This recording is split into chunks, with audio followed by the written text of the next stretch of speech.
Bonjour à toutes et à tous, bon réveil matinal et bienvenue sur Free Matin, ce rendez-vous matinal d'information, d'analyse de divertissement sur ESAE TV, le démarrage des opérations de déguerpissement des occupants de Fillon 1 et les confidences d'Alpha Condé à la délégation de la communauté économique des États de l'Afrique de l'Ouest CEDEAO selon Jeune Afrique. Ces deux sujets feront l'objet du débat de ce matin sur Free Matin et pour la circonstance, je serai entouré de Mathias Sossou, directeur de publication du quotidien Le Gongoneur. Il sera face au directeur général de Radio Planète, Constant Yawedeo. Mais avant, chers amis internautes, comme tous les matins, comme à chaque parution, à chaque numéro d'émission, vous aurez droit à la une des journaux afin qu'ensemble, nous parcourons les journaux pour découvrir les sujets qui animent la presse nationale. S'en suivra le bulletin matinal d'information de ce matin qui vous sera présenté par Atifa Olafa. Dans ce bulletin matinal d'information, je vous propose de suivre Bertin Kovi qui commente la posture de Sébastien Germain à Javon au sein de la résistance, au sein de l'opposition politique au régime du président Patrice Talon. Et comme à l'accoutumée en fin d'émission, Nonsrine Fatoumbi, elle sera de la partie pour vous présenter l'horoscope de ce mardi. Bonjour à tous et bienvenue à nouveau. On se retrouve tout de suite pour la présentation de quelques titres dans la presse nationale ce mardi.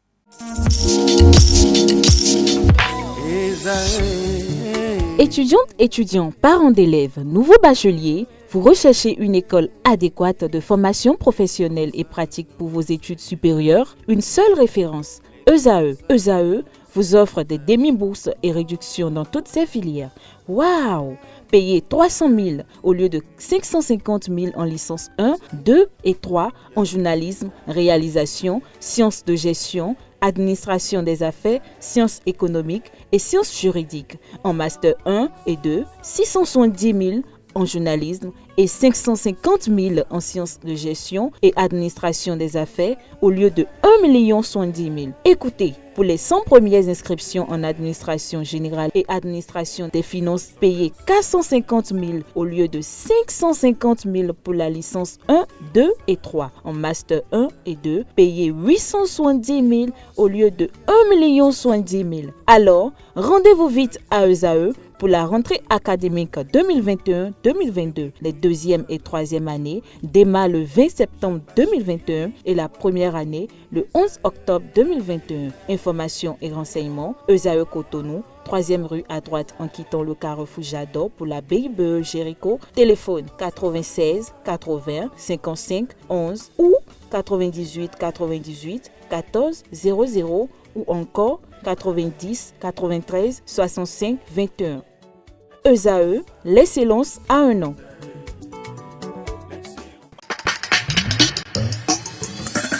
Bonjour à nouveau, chers amis internautes. Fraternité affiche ce matin en manchette reprise imminente des classes, la galère de la rentrée. L'article est publié en page 3 de la livraison de ce matin du Canard qui met en illustration manchette les images d'élèves qui ont repris le chemin des classes. Toujours à la une du quotidien Fraternité de ce matin, sécurité publique, ça ploie dans le septentrion, urgence d'une synergie d'action pour arrêter la saignée. L'analyse du confrère est présentée également à la page 3 de sa parution de ce matin. Toujours à la une du quotidien Fraternité de ce matin, son premier jour après sa prise de service, le préfet du département des collines Saliou Odoubou, la consécration par le travail et la rigueur. Le Béninois libéré a titré ce matin en manchette lutte contre la fraude dans l'Atlantique et le littoral. Le colonel Marcelin Laroux et ses éléments hyper efficaces. Le directeur général des douanes Sakaboko fier d'être bien entouré. En croit la manchette de ce matin du quotidien Le Béninois libéré. Des précisions sur ce titre à la page 3 de sa livraison de ce matin. Toujours à la une de Le Béninois libéré de ce matin, adhésion de Boniface Vissot et autres. Mouel Bénin entendait mouvement des élites engagées pour l'émancipation du Bénin, un grenier électoral. Toujours à la une de Le Béninois libéré de ce matin, Covid-19, manger et vitrioler sur la toile dans son affaire de vaccination planétaire. Boniaï jette l'éponge et fuit. Talonry sous cap, nous informe le Béninois Libéré ce matin. Son argumentaire qui soutient ce qu'il a titré ce matin est publié à la page 8 de sa livraison de ce matin. Toujours à la une du même quotidien, usurpation de titre. Après son audition, le faux magistrat déposé en prison. Toujours à la une de Le Béninois Libéré de ce matin. Préparatif de la rentrée des classes, le moment où les parents d'élèves parlent seuls. L'économiste titre ce matin en manchette éradication de la faim dans le monde. Lionel Zinsou, ancien candidat à la présidence de la République au Bénin, appelle à résolument investir dans l'agriculture africaine. Toujours à la une du premier quotidien économique du Bénin, décès de Charles Konabani, ancien gouverneur de la BCEAO, vibrant hommage du ministre d'État Ablaye Tchane à l'illustre disparu, lequel hommage est relayé à la page 2 de la livraison de ce matin de l'économiste. Le quotidien national d'information a titré ce matin manchette libération des domaines publics à Cotonou, Fillon 1 s'efface pour la modernité. Toujours la une du quotidien national d'information. Respect des mesures contre la Covid-19, le parti du Renouveau démocratique PRD reporte s'inédit son université de vacances. Plus de détails à la page 2 de la parution ce matin de La Nation. Toujours à la une de La Nation de ce matin, représentativité du Bénin dans le monde. 67 nouveaux consuls honoraires nommés, leur liste est publiée à la page 5. Toujours à la une du quotidien national d'information, taxi-moto à Cotonou et à Bomé-Calavi, des vies en Pointigné, le dossier réalisé par les confrères à travers des investigations est publié à la page 7 de l'apparition de ce matin. Toujours à la une du quotidien de service public, promotion des petites et moyennes entreprises au Bénin entre précarité et quête de prospérité. Matin Libre en manchette ce matin parle des prises de position contre la gouvernance du président Patrice Talon, Léali Soglo, droit dans ses bottes, s'exclame le confrère. Retrouvez son argumentaire à la page 2 de l'apparition de ce matin du Canard. Toujours à la une de Matin Libre de ce matin, handball au Bénin, assemblée générale élective, Sidiko Karimou, seul candidat à la présidence. Toujours à la une du quotidien Matin Libre de ce matin, résultats financiers audités au 30 juin 2021, l'oublié a enregistré une croissance des revenus. Nous restons toujours à la une de Matin Libre de ce matin. Bénin quitte pour test Covid-19. Pourquoi ce mystère autour des coûts d'acquisition? Ce que révèlent les enquêtes de Matin Libre nous sont relayées à la page 6 de la page de ce matin du journal.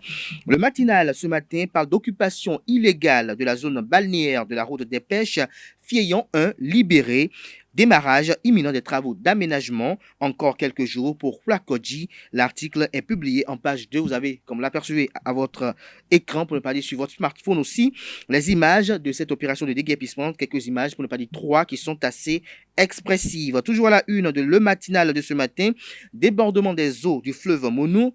Les populations d'Atiémé en détresse. L'oreille droite de la une de Le Matinal de ce matin véhicule le titre suivant. Vaccination anti-Covid. La CSA Bénin indique la voie à suivre. Dabarou, en manchette ce matin, parle de la montée des eaux dans le département de la Liborie. La veille doit être permanente, exhorte le préfet du dit département. Retrouvez son message d'exhortation à la page 2 de la page de ce matin de Dabarou. Le révélateur du jour nous révèle ce matin en manchette que pour ce qui est des produits de première nécessité, maintien de la tendance baissière des prix. L'article est publié à la page 5. Toujours la une de Le Révélateur du jour de ce matin, facture normalisée au Bénin. La Direction générale des impôts invite les consommateurs à dénoncer les fraudes. Passons à présent au quotidien L'Observateur, espace public illégalement occupé. Figure Fillon 1 libéré en présence du maire de la ville de Cotonou et président de l'Association nationale des communes du Bénin ANCB, Luc Setondi Atroko, qui a suivi cette opération de libération. Vous avez en illustration en manchette ce matin une image du préfet du département du littoral également, Alain Orla. Nous restons toujours à la une du quotidien L'Observateur, opinion de Urbain Amebedji. Alpha Condé, la France et l'Oméga. Vous avez quelques lignes dont je vous fais lecture à la une ce matin. Il dit, je cite, j'ai un sentiment mitigé ce matin, un mal de tête dû à une mauvaise nuit qui me secoue. Les images qui nous viennent de la Guinée m'ont donné l'insomnie. Elles ne sont que le reflet d'une Afrique des intellectuels tarés. Le pays va de Charybdis en Scylla. La solution des militaires me paraît pire que le problème. Alpha vient de donner encore l'occasion au monde de démontrer que le malheur de l'Afrique, ce sont ses propres dirigeants. Comment cette grosse voix de la FEANF, ce militant de gauche. Vous retrouverez la suite à la page 5 de la page du matin du quotidien L'Observateur qui nous informe à la une ce matin. Carnet noir, l'ancien directeur de l'office du baccalauréat et directeur du collège d'enseignement général de Bégamé, Antoine Detchenou, décédé ce lundi à 87 ans. Nous passons à présent à la Nouvelle Gazette qui a titré ce matin à la une blanchiment de capitaux, un commissaire de police déposé en prison. Ce sera tout pour la présentation de quelques titres parus ce jour dans la presse nationale. Les quotidiens sont disponibles dans les kiosques au prix de 300 francs CFA. Ils sont également accessibles en ligne pour ceux d'entre eux disposant d'un site internet. Atifa Olafa s'installe à présent pour vous présenter le bulletin matinal d'information de ce mardi. Bonjour à toutes et à tous. La Cour de répression des infractions économiques et du terrorisme CRIET a délivré un mandat de dépôt à l'encontre du commissaire comptable du centre de santé de la police républicaine, Boris Soglo, mercredi 8 septembre 2021. Poursuivi pour des faits de blanchiment de capitaux et abus de fonction, Boris Soglo a été auditionné à la brigade économique et financière et a passé des jours en détention provisoire. Le mis en cause a fait l'objet d'une sanction disciplinaire. En attendant la sanction au niveau judiciaire, le commissaire Boris Soglo ne bénéficie plus de son salaire depuis 6 mois, rapporte un quotidien de la place. Invité sur un numéro de l'émission L'invité de ESAE Télévision, Bertin Corvée, président de l'Alliance Iroko, a répondu à quelques questions. Au cours de son intervention, il a exposé ses pensées et relations avec les acteurs politiques en désaccord avec le pouvoir et qui se sont exilés. Pour Bertin Corvée, Sébastien Germain Ajavon n'a jamais appartenu à ce qu'il qualifie d'opposition maladive. Suivez un extrait de ses propos. Je voudrais ici dire que Ajavon, dès qu'il est parti en exil, ne s'est jamais mêlé à l'opposition maladive. Ajavon a fait cavalier seul, s'en tenant aux lois et aux tribunaux. C'est d'ailleurs ce qui a fait que vous verrez que cette opposition n'a pas eu d'argent. Si Ajavon avait voulu vraiment mener, c'est-à-dire travailler en collaboration avec l'opposition maladive, je crois que la marche des mamans du Bénin n'aurait pas eu besoin de faire de la cotisation par Momo. Et je crois que Vital Parou n'aurait pas organisé Zoom pour que d'aucuns appellent à ce que la diaspora participe. Ajavon n'a jamais participé à cette opposition maladive. Par contre, il défendait des principes de droit devant les tribunaux. Je voudrais corriger d'abord cet aspect-là. Maintenant, comment il s'appelle, Léon Songbadi, je dirais c'est mon petit frère, c'est mon ami que j'aime bien et nous avons fait beaucoup de choses ensemble. Le courrier à Macron et au reste du monde, nous l'avons écrit ensemble et on a appelé les autres juste pour venir signer. Alors, je parle donc à Léon Songbadi. S'il y avait, c'est-à-dire par rapport à la voix qui doit être entendue, c'est mon travail et la vidéo. Par rapport aux écrits, c'est Léon Songbadi. Donc, nous deux, si Léon Songbadi aujourd'hui retrouvait ses esprits et quittait cet attelage-là, c'est fini à jamais. Alors, comment il s'appelle? Djenotin, c'est un ami, un frère en Christ. On a ça en commun qui fait qu'on échange, même parfois sur la politique. Quand je ne suis pas d'accord sur certains points, je le lui dis. Quand il n'est pas d'accord, il me le dit aussi. Léari Soglo, oui, de temps à autre, j'avoue qu'à un moment donné, il n'était pas disponible parce qu'il faisait sa thèse de 3e cycle. Il ne dormait pas à Paris, il étudiait. Contrairement à ceux qui sont ici à Cotonou, à jeter des pierres, à crier 5 ans, c'est 5 ans. Lui, il étudiait, il s'occupait. Alors donc, quand il a fini ses études, oui, on s'appelait, il m'appelait, je l'appelais. Donc on avait de bonnes relations. Mais il y a Kovi, il y a les autres. Parce que je n'ai jamais, au fait, consulté quelqu'un pour prendre d'initiative. Je vais vous dire pourquoi. Mais pendant que moi, je disais, j'ai commencé l'opposition au président Patrice Talon le 16 mars 2016, entre les deux tours. Donc, je suis le père de l'opposition. Pendant que je disais, le programme que le président Patrice Talon est en train de proposer là, va embellir la ville, mais vous allez mourir de faim. Les réformes qu'il demande vont vous amener à vous révolter et vous allez vous trouver devant les tribunaux ou alors en prison. Tout le monde applaudissait. Kovi était celui qu'il fallait bannir. J'ai même pris la peine de pleurer devant la caméra sur le RTB pour dire « Je vous annonce vos pleurs à venir ». Ils ont fait ce choix-là. Par la suite, n'ayant pas obtenu ce qu'ils attendaient, ils sont devenus opposants. Ils m'ont rejoint. Donc, en réalité, la plupart de ceux qui sont devenus opposants après le sont devenus, pas parce qu'ils sont contre ce que Patrice Talon fait, mais ils le sont devenus parce qu'ils n'ont pas eu ce qu'ils espéraient. Car Patrice Talon, qu'a-t-il fait qui n'ait pas été écrit en 2016 déjà dans le document? Prenez son programme de 2016, mais les réformes là, annuler les droits de grève. Mais tout cela a été dit. Et c'est en cela que je dis, mais on ne peut pas dire qu'il a trahi, à moins que les gens ne l'aient pas écouté. Donc, l'opposition là, c'est moi. Car l'opposition ne doit pas être l'animosité, l'adversité à un être humain. L'opposition doit se faire pour des principes et contre des idées. Mais la plupart qui disent qu'ils sont opposants, ils sont opposants à quoi? Ils sont opposants à ce qu'on donne de l'eau à Glasgow. Ils sont opposants à ce qu'il y ait de l'électricité. Ils sont opposants à ce qu'il y ait les infrastructures de base dans le pays. J'avoue que nombreux parmi nous n'ont pas vite compris que la République avait changé. En réalité, je voudrais dire une chose, vous faire comprendre quelque chose. Allez-y. La jeunesse, et ça c'est au président que je m'adresse, Monsieur le Président, la plupart des jeunes qui criaient 5 ans, c'est 5 ans là, c'est qu'ils ont cru qu'ils étaient toujours dans la République pagailleuse de 1991 à 2016. Les lois ont changé. Le corpus juridique a changé. Donc, ils n'ont pas compris et ils continuaient par se croire dans la République où on peut dire qu'on peut traiter le président comme on veut. Comme le faisait mon ami de Jonké, dont je ne vais pas citer le nom ici. On traitait Yahiboun de tous les noms d'oiseaux. Et la loi ne permettait pas de punir celui qui le faisait. Mais aujourd'hui, les lois ont changé. La loi sur le numérique, ce n'est pas Patrice Talon qui était au Parlement. C'est Awanvoye Bla qui l'a proposé. Et Awanvoye Bla a bien fait de proposer une telle loi. Parce que quand je lis de quel nom d'oiseau on me traite moi-même sur les réseaux sociaux, je le remercie d'avoir une telle loi que je vais user et abuser pour faire donner une bonne leçon à certains bientôt. Restons toujours avec Bertin Kovi qui, au cours de son intervention, martèle que depuis mai 2021, le Bénin se trouve dans une nouvelle république. Suivez plutôt.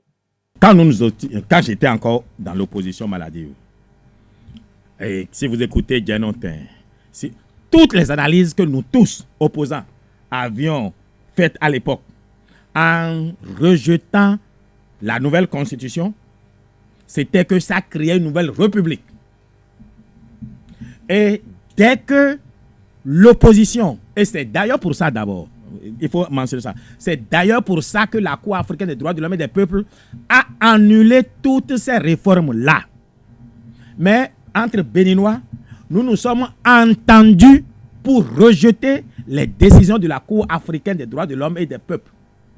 En faisant quoi? Le plus grand parti de l'opposition, les démocrates, ont accepté la nouvelle constitution dans sa forme et dans son esprit et ont candidaté. Aïvo, éminent constitutionnaliste, a accepté à candidater. Donc on a validé, on a accepté l'esprit et le texte de la nouvelle constitution.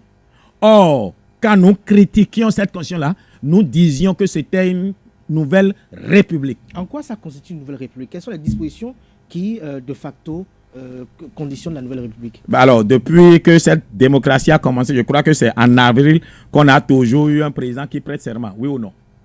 Eh bien, c'est en mars, c'est en mai désormais que ça a été fait. On a eu 45 jours de transition. Il y a tellement de facteurs parce que nos actes ont des conséquences de droit. Les gens croient que le droit, c'est forcément ce qui est écrit. on est en politique. Ce qui n'est pas écrit peut même peut avoir des implications juridiques. Donc les 45 jours de transition ont créé déjà un pont, un fossé entre l'ancien et le nouveau. Pour moi, en ce qui me concerne, et je ne vais pas me dédire, quand j'étais opposant maladif, quand eux tous luttaient, la lutte qu'ils menaient eux tous, c'est qu'on allait à une nouvelle république.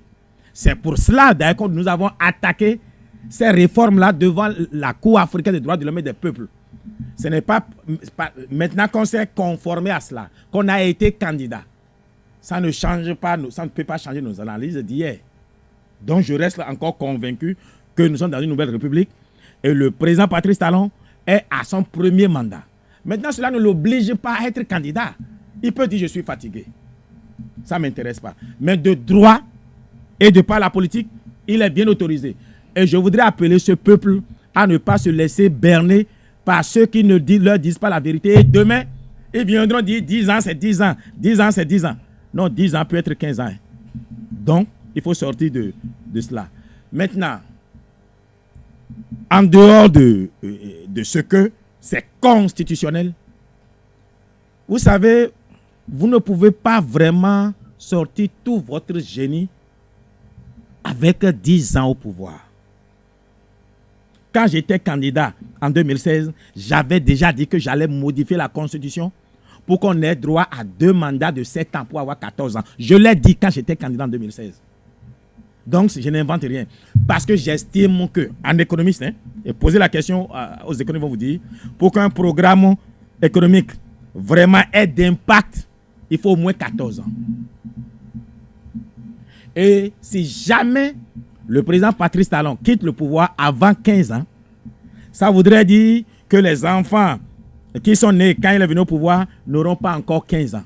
Or, la nouvelle discipline, la pagaille qu'il tue en nous, il faut que cette rigueur-là dure au moins 15 ans. Une bonne partie des vieux pagailleurs auraient déjà eu le temps d'être envoyés au paradis. Parce que 15 ans d'espace, beaucoup sont déjà morts.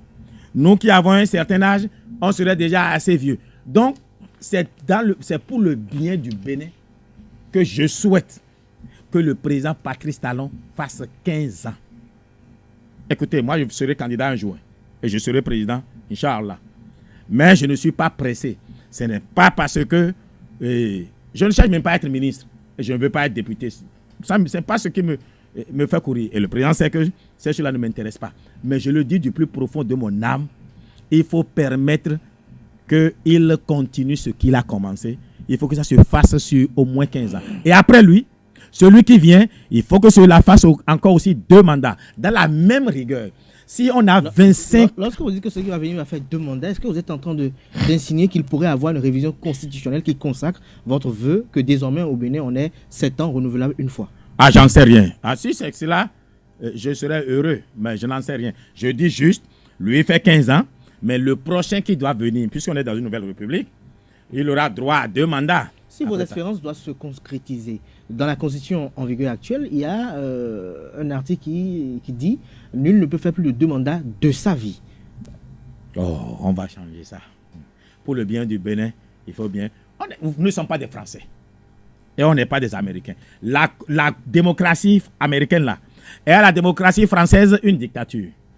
Et la démocratie française à la démocratie anglaise, c'est une barbarie. C'est pour vous dire que la démocratie, un modèle politique, n'est pas un produit d'importation qu'on amène d'ailleurs. Tenons compte de nos réalités. Les travaux de démolition de la portion du domaine public maritime de Fignéon 1, joutant l'aéroport international de Cotonou, ont débuté ce lundi 13 septembre 2021. En effet, le délai de libération des lieux fixés par le gouvernement est arrivé à son terme depuis le 1er septembre 2021. Le domaine concerné est limité au nord par la rue dite Gondwana, au sud par la route des Pêches, à l'est par la clôture de l'aéroport international et à l'ouest par la voie pavée en quittant Fidjoseph Mpavé vers Carrefour Kwenoussou. Les occupants du domaine essayent de récupérer quelques effets avant l'arrivée des bulldozers. Selon le communiqué des ministres du cadre de vie et de la décentralisation, en date du 12 juillet 2021, la zone a été illégalement occupée à la suite d'une opération de lotissement non approuvée par les autorités habilitées. Notons que plus de 600 personnes sont recasées sur ce domaine. Les habitants du quartier Rulakodji sont aux abois à 48 heures de la date butoir du 15 septembre, date à laquelle leur quartier doit subir l'assaut des pelouses des bulldozers. L'État béninois a pris des dispositions pour dédommager les occupants de ce quartier, mais certains habitants grincent les dents parce qu'ils estiment qu'ils n'ont pas été pris en compte. Suivez le récit de Carles Kitome et Martial Rosso. Je souffre dans ma chair. Nous avons perdu 4 parcelles dans cette affaire, ma famille et moi, depuis 2012 à ce jour. Nous vivons aujourd'hui contre un mur de clôture comme des lézards. Nous sommes dépités. Nous nous en remettons à la grâce de nos autorités. Ma tension artérielle n'est plus stable.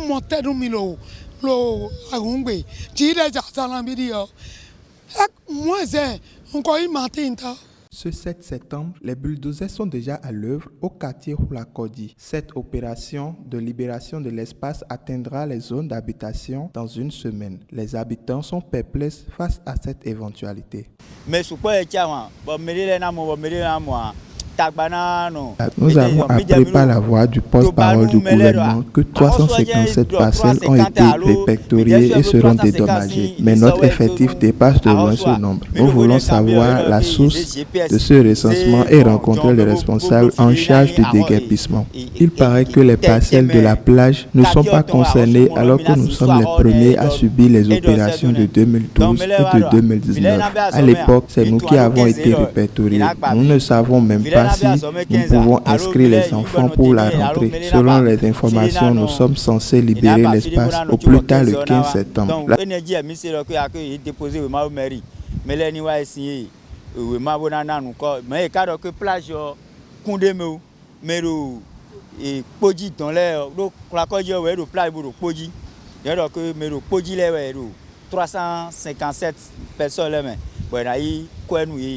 Contrairement aux opérations de 2012 et de 2019, celle-ci semble universelle. La situation est confuse. Il paraît que seuls les déguerpis de 2019 seront dédommagés. Qu'en sera-t-il de 2012? La première n'avait recensé que ceux de 2012. Il semble que nous soyons mis de côté. Moi, je continue de dormir ici, sur la plage. Il paraît que nous pouvons aller nous faire enregistrer à la mairie.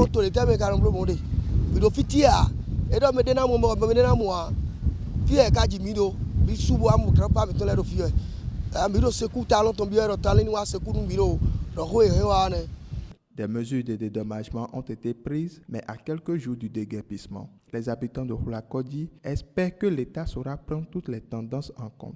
Une délégation de la CEDEAO a rencontré ce vendredi 10 septembre 2021 l'ancien président de la Guinée-Conakry, Alpha Condé. Lors de cet entretien, l'ancien président de la Guinée a fait savoir qu'il préfère être tué que de signer sa démission.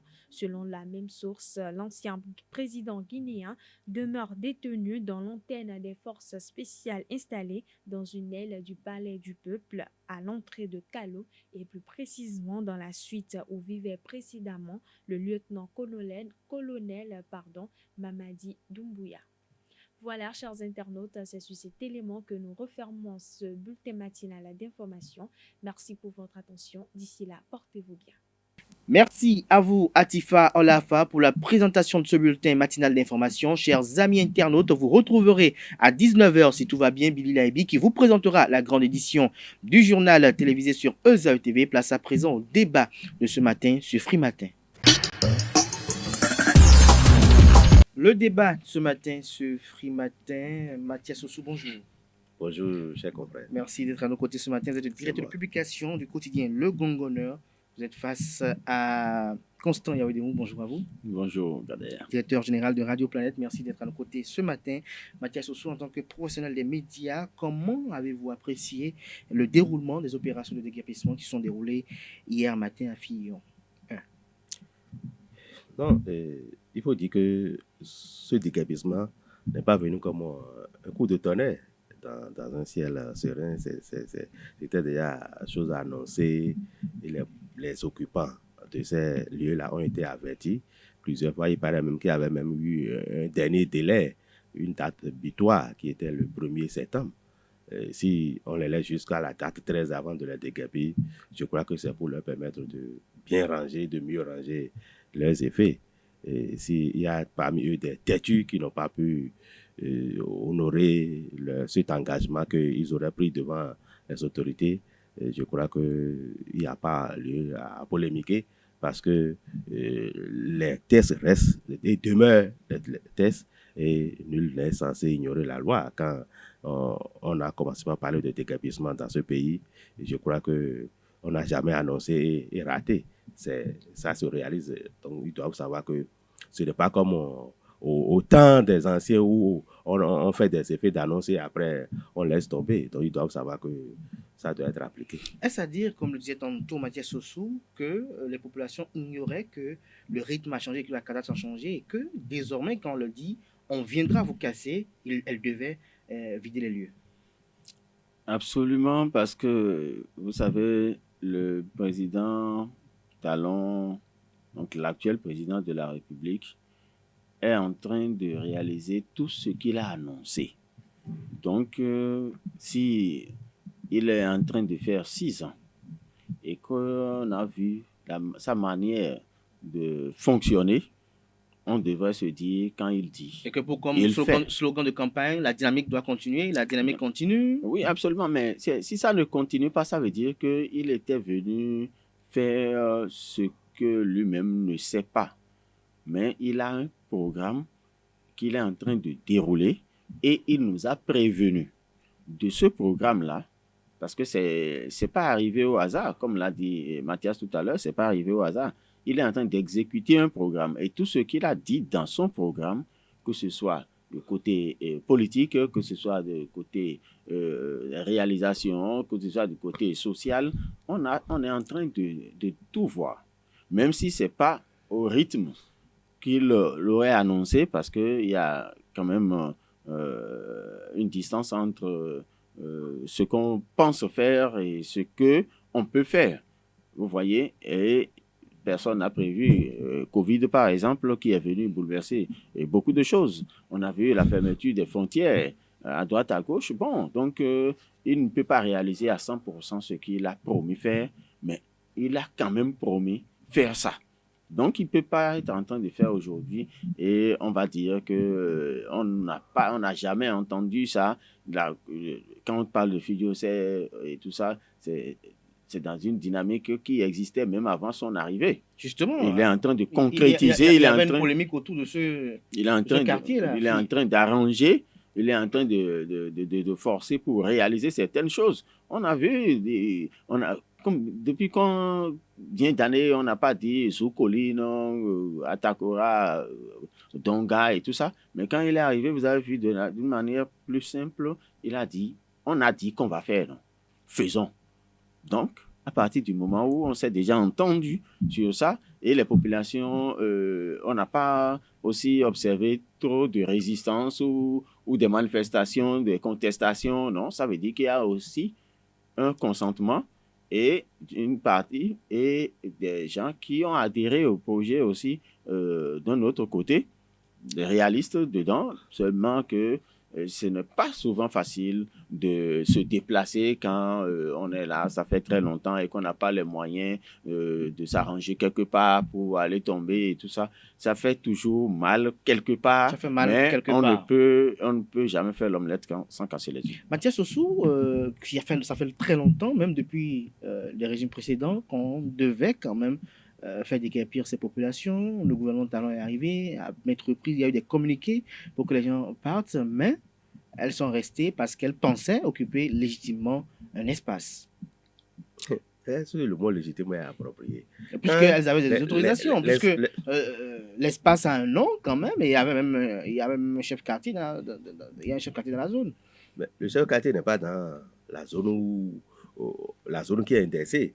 Le chef de quartier, il est chef de quartier, mais la zone où on veut déguerpir, on est en train de déguerpir les gens, ce n'est pas là que loge le chef de quartier. Ça veut dire que quelque part, ceux-là ont occupé illégalement pendant des années, puisque quand vous vous occupez quelque part maintenant et qu'on ne vous dit rien, vous pensez que c'est déjà officiel et les gens commencent pas. D'abord, ils commencent par des abris de fortune. Et après, ils commencent par ériger en matériaux définitifs, tout ça là. Et puis, ça devient une propriété. Et eux-mêmes, ils délimitent leur partie. Et ils disent, c'est comme si c'est des premiers occupants qui sont venus, qui sont allés créer un village quelque part. Et ils délimitent leur morceler entre eux. Donc, on ne peut pas dire que là, il y a même pas de problème là, puisque tout le monde sait. Et ils savent depuis longtemps que ça doit s'exécuter. Donc, quand ils ont une fois vu le président qui est au pouvoir, qui ne fait que ça, puisque lui ne pardonne pas sur ce plan-là, ils doivent quand même prendre les dispositions. On a dit, quand le rythme change là, les pas de danse doivent changer. Donc, eux-mêmes doivent savoir que tôt ou tard, ils vont partir. Donc, ils doivent prendre des dispositions pour que le moment venu, ils puissent déguerpir pour ne pas se créer de problèmes. Mathias Soussou, mais lorsqu'on y voit de près, des commentaires ont été remarqués sur la toile, notamment lorsqu'on a vu ces populations être déguerpies à un moment de la journée, c'est-à-dire au petit matin, le matin, mais en pleine pluie. On voyait des gens sortir le matelas sous la pluie. Non. Des gens auraient estimé que l'État aurait pu... Est-ce qu'ils sont en train de sortir les matelas sous la pluie, les gens ont vu? Moi, j'ai vu en tout cas les matelas après la pluie. Parce qu'ils ils ont pris des vues de ces effets qui ont été dégagés, qui ont été mis dehors là. Ils ont pris les vues là, ils ont posté sur les... Non, les gens veulent manipuler selon vous. Sinon, mais quand on dégage et qu'il y a pluie, ça doit être mouillé. Et quand on prend la photo, celui qui prend la photo, il va écrire pour dire que c'est sous la pluie que ça a été fait. Mais si ça a été fait sous la pluie là, il y a les caméras.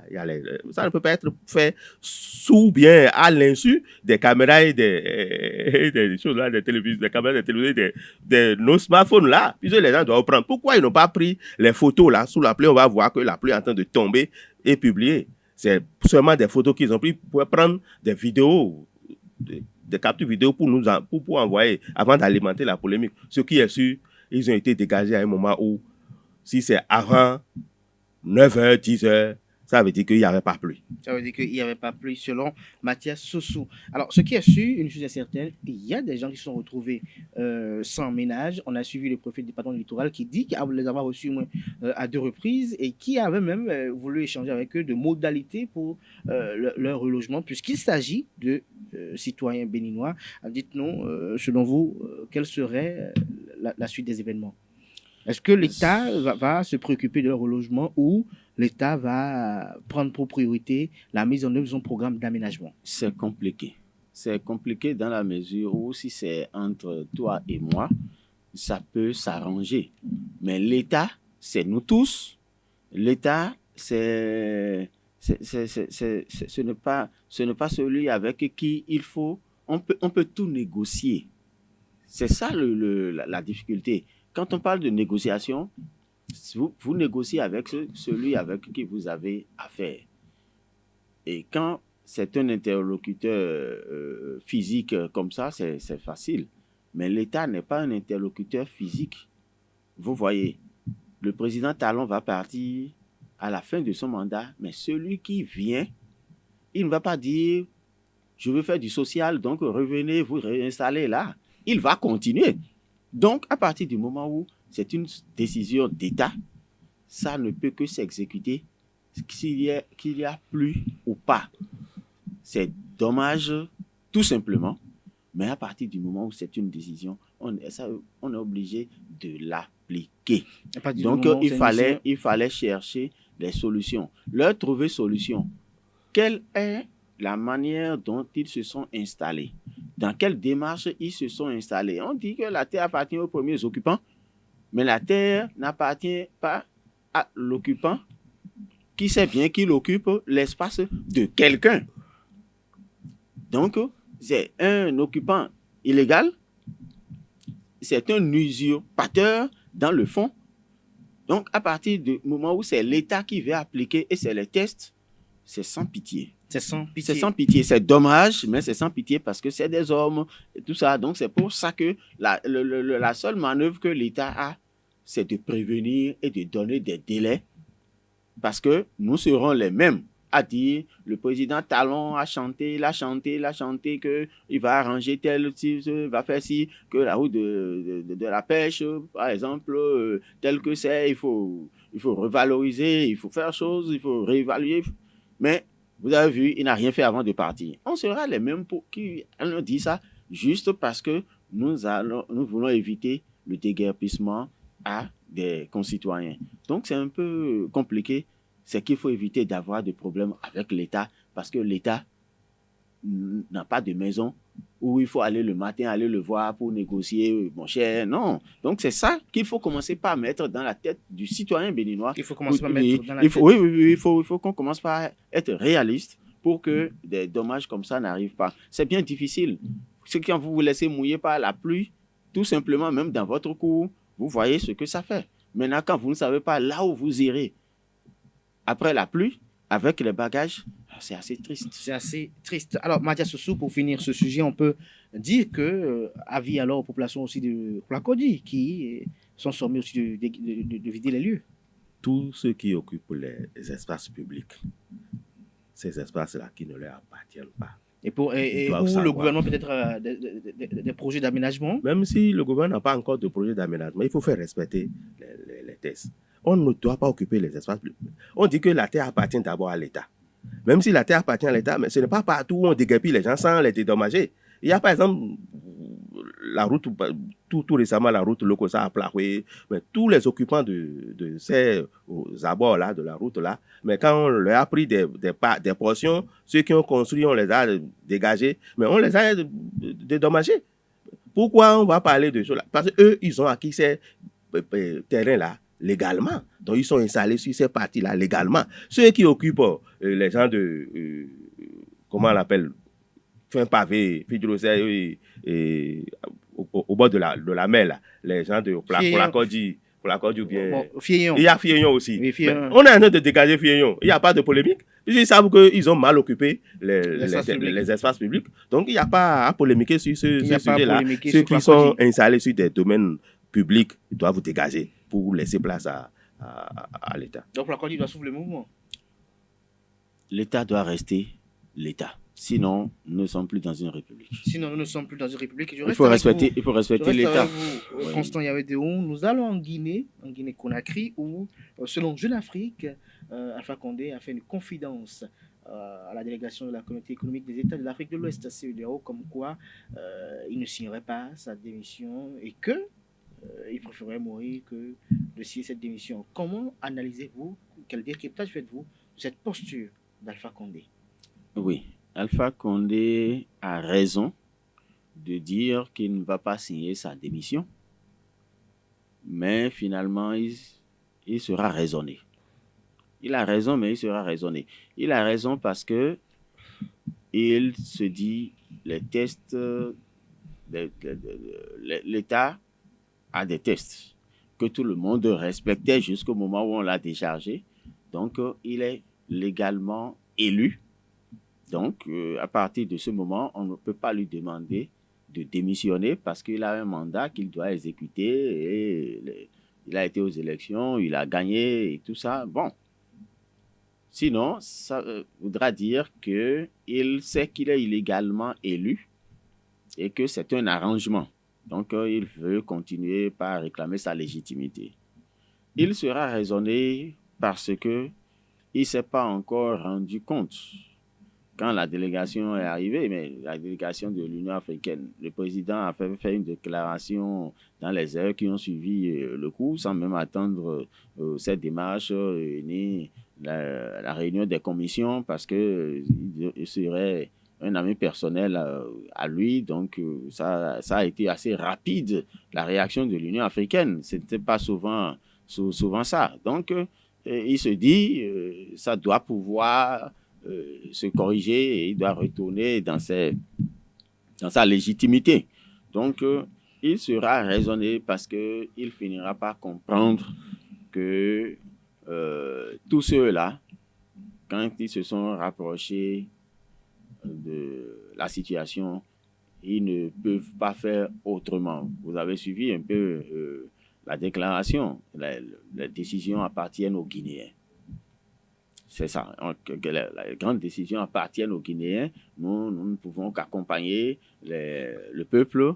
Nous ne pouvons que demander l'apaisement et tout ça. Donc, il a raison de dire ce qu'il a dit parce que il ne savait pas ce qui lui est arrivé. Il ne s'y attendait pas. Mais dire qu'il ne va pas signer sa propre démission, je crois qu'on va le raisonner, il va le faire. Parce que c'est une manière pour ceux qui sont là aujourd'hui de sauver la démocratie. Parce que quand ça se passe comme ça, c'est tout comme si le coup d'État est arrivé bousculer l'ordre démocratique. Maintenant, s'il signait sa démission, ça sauvait la démocratie guinéenne. Ça veut dire qu'il n'y a pas eu interruption, mais il y a eu changement. Il n'y a pas eu interruption, mais il y a eu changement. Dans la légalité, quoi. Mathias Ossou, est-ce que vous conseillerez à Alpha Condé de signer cette démission? Moi, quand j'ai entendu l'histoire, j'ai ri. Je me suis dit, mais c'est comme un voleur qu'on a attrapé, mouton en main, et il demande à ceux qui l'ont attrapé là de ne pas passer devant la maison de sa belle famille. Il a quel pouvoir? Aujourd'hui, il est dans les mains des putschistes. Si au moment où il le prenait là, il lui a asséné des coups dans les ranches là, est-ce qu'il serait en train de parler aujourd'hui pour dire écoute, il n'a qu'à savoir que son pouvoir a pris fin. Il n'y a plus à le retourner au pouvoir. Quand il était fort, il était tout puissant. C'est lui qui faisait arrêter les gens. Mais aujourd'hui, c'est lui qu'on a arrêté. C'est lui qui est en cage. Et c'est Sani Abacha. Il a fait plus que ça au Nigeria. Mais il tuait des gens. Ceux qui étaient candidats contre lui, il les éliminait. Mais un jour, c'est comme ça, il est parti. Quand tu es plus fort, là, on a dit l'éléphant est plus fort. Mais c'est la petite fourmi qui l'a fait tomber. Il n'a qu'à savoir que ce temps est fini. Quand il parle d'être président, élu président légitimement ou légalement, mais c'est fou. Bon, moi, je ne veux pas entrer dans cette polémique, mais quand le peuple a fait une constitution, il est quand même élu. Non, comment? Il est élu. Pourquoi il est élu? Selon les institutions. Quelles sont ces institutions-là? La CEDEAO ou bien l'Union africaine? Mais ce sont comment? Vous me permettez, hein, les gens les appellent les syndicalistes des présidents syndicalistes. Parce que, voilà, les loups ne se mangent pas entre eux. Quand on fait coup d'État à un président, est-ce qu'un autre président va rester là pour dire c'est bien fait? Il n'a qu'à partir. Non, parce que lui aussi, il est en train de voir son sort, ce qui lui est réservé. Donc, il doit défendre ce cas-là. C'est comme ça se passe. On ne peut pas parler d'être que Alpha Condé est élu légitimement, d'accord, mais c'est lui qui a tripatouillé sa constitution pour se faire maintenir au pouvoir. Tous ceux qui étaient candidats contre lui, qui voyaient capable de le faire partie, il les a tous éliminés. Comment estimez-vous que la constitution a été tripatouillée? Est-ce que parce qu'il y a eu une révision constitutionnelle à la veille de son second mandat? Quand vous restez au pouvoir et vous pensez qu'après vous, là, il n'y a plus personne pour pouvoir gérer le pays, et vous organisez peut-être en conférence en tout cas vous organisez des groupes pour modifier la constitution, pour se permettre d'aller. Oui.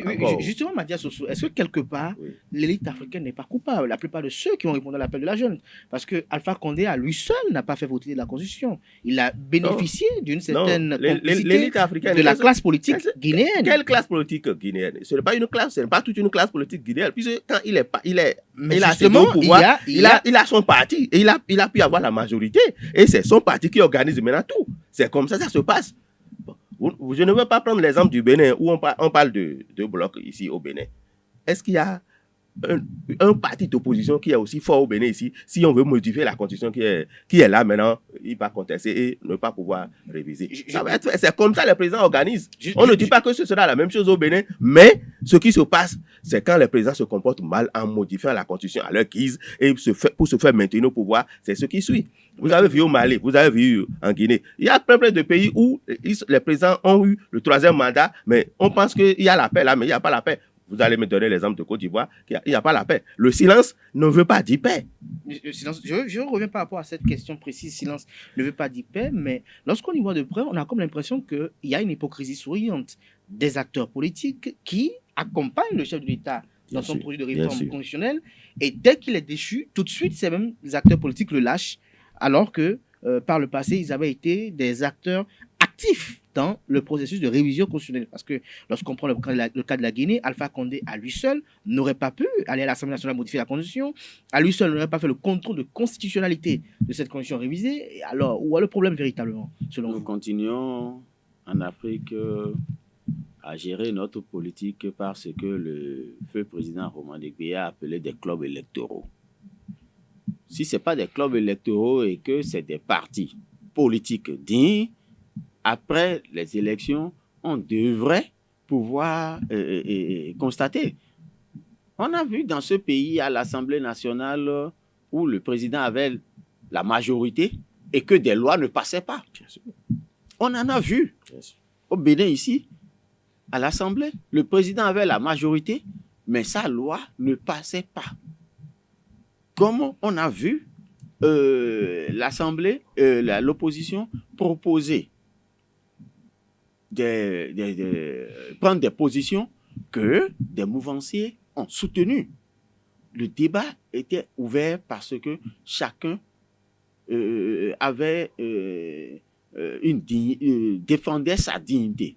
Chacun défendait sa personnalité. Et ça, on pouvait rencontrer le chef de l'État et lui dire ce qu'on pense. Vous voyez. Mais dès que la personne est élue, vous n'avez pas le courage de lui dire « Bon, tu veux qu'on travaille.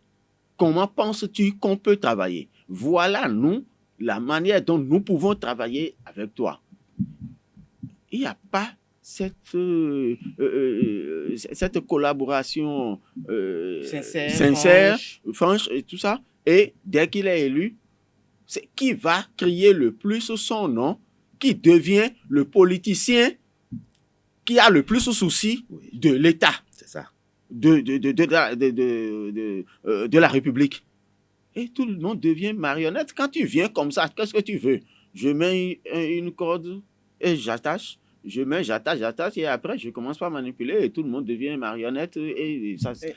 Donc c'est la manière dont nos politiciens se disent politiciens qui font qu'ils sont instrumentalisés par les chefs d'État et d'un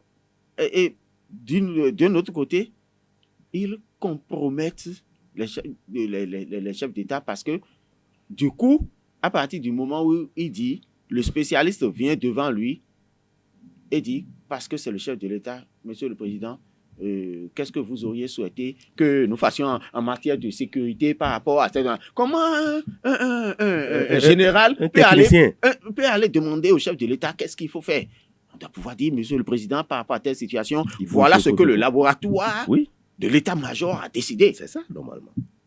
Et s'il a des interrogations, on lui explique. Mais on dit, qu'est-ce qu'on fait? Qu'est-ce que tu veux que la personne te dise? Si tu viens de lui dire, tu es en insécurité, qu'est-ce qu'on va faire? Je te dis, Bouzy. Le sujet est assez vaste, je crois qu'on va peut-être revenir dessus demain matin. Mathias, aussi une petite question pour finir. Vous avez dit tout à l'heure qu'il y a silence partout, mais ce n'est pas que ça se passe bien. Mais qu'avez-vous à dire à ceux qui estiment que le cas du Tchad, de la Guinée, du Mali, sont des règlements de compte avec des acteurs politiques qui, après, au fil des années, sont devenus gênants et qui ne favorisaient pas, j'allais dire, l'ancrage des multinationales? Les cas qu'on vient de citer, c'est des gens qui déjà, quand ils étaient au pouvoir... Vous vous rappelez à ce sommet des chefs d'État où l'un d'entre eux, dont j'étais le nom, était en train de quand même tenir un discours et un autre chef d'État lui dit, tu oublies qu'on est en direct. Et il dit, mais qu'il assume. Il est en train d'assumer maintenant. Il est en train d'assumer. Justement, est-ce que c'est pas les conséquences directes ou indirectes? Non, c'est pas les conséquences directes. Quand il avait fini ses deux mandats, il assumait vraiment qu'il acceptait de partir. Il ne révisait pas la Constitution pour avoir le troisième mandat. Et ça ne lui serait pas arrivé. C'est comme ça. C'est que c'est l'entêtement de ces présidents à rester au pouvoir et ils arrivent à réussir à transformer tous les politiciens qui sont autour d'eux en exécutants. Parce que les politiciens sont des marionnettes. Je crois qu'on va peut-être y revenir demain. On parlera peut-être aussi de cet audio qui est assez viral sur la toile depuis quelques jours, notamment qui met au banc des accusés le président Patrice Talon et d'une griffe parfaite de Banamé. Merci à vous, chers invités. Je rappelle que c'était à l'instant Constant Yaouédéon de Radio Planète, le directeur général, et Mathias Sossou, directeur de publication du quotidien Le Gongoneur. À toutes et à tous, merci pour l'attention. Nansrine Fatoui va s'installer à présent pour vous présenter l'horoscope de ce mardi. Bonjour chers internautes et bienvenue sur le message des astres béliers. Grâce à votre esprit pratique, vous trouverez les solutions nécessaires à la bonne marche de votre travail. Vous serez à la hauteur de ce que vos supérieurs attendent de vous. Amis taureaux, l'ambiance favorisera la bonne entente entre tous les membres de la famille. Vous aurez l'impression de retrouver une complicité que vous croyez perdue depuis plusieurs semaines en couple. Vos sentiments vont se renforcer. Gémeaux, pas le temps de souffler, vos supérieurs mettent à l'épreuve vos capacités. Travaillez donc avec logique et méthode et surtout n'agissez pas à la légère. Souffrez tous les détails et revoyez la composition de votre équipe. Cher Cancer, journée bien trop banale pour vous. Vous aimeriez obtenir la reconnaissance de votre travail. C'est probablement le bon moment pour solliciter une augmentation ou une promotion. On ne saurait vous les refuser. Chers amis lions, dans le domaine professionnel, vous devrez vous organiser pour venir à bout de toutes vos tâches. Entourez-vous d'une équipe solidaire et efficace et vous parviendrez à atteindre des sommets. Vos finances semblent stables et ne vous donnent pas d'inquiétude. Vierge, journée active et motivante, vous vous sentirez heureux de retrouver de bonnes relations avec votre entourage. Votre joie de vivre sera très communicative, de beaux moments en perspective donc. Amis Balance, journée pas très motivante. Vos amours pourront prendre une tournure surprenante. C'est le moment de vous montrer tel que vous êtes. Le déguisement ne tiendra pas longtemps dans une telle situation et vous en sortirez perdant. Scorpion, vous êtes très occupé. Votre travail vous prend beaucoup de temps et d'énergie, mais il faudrait penser à équilibrer votre budget. Faites vos comptes et établissez un programme pour revoir vos dépenses. Natif du signe Sagittaire, le climat astral bouille les pistes. Vos rêveries vous poussent à des remises en question. Attention, ne prenez pas vos désirs pour des réalités. Votre partenaire n'est pas un être parfait. Laissez le temps faire son œuvre. Capricorne, vos ambitions risquent d'être freinées. Toutefois, vous parviendrez à surmonter les obstacles grâce à votre énergie. C'est le moment de vous lancer dans des projets ambitieux exigeant beaucoup de perspicacité et d'audace. Avant-dernier signe du zodiaque Verseau, quelles que soient vos préoccupations professionnelles, elles devraient vous procurer de grandes satisfactions. Toutefois, ne prenez pas trop de risques et refrénez votre impatience si vous ne voulez pas faire de bêtises. Dernier signe du zodiaque Poisson, pour finir, votre relation amoureuse prendra un tour plus passionné. Si vous avez des enfants, ne vous emportez pas contre eux violemment. Ils ne comprendraient pas, privilégier le dialogue. Ce sera tout, chers internautes, pour les prévisions astrologiques de ce mardi matin. Merci de nous avoir suivis. À demain. Ainsi prend fin Free Matin ce matin à toutes et à tous. Merci pour l'attention. Bonne suite de programme sur Elsa TV. On se retrouve demain pour le même exercice avec peut-être les mêmes invités ou d'autres. Portez-vous bien et à très bientôt.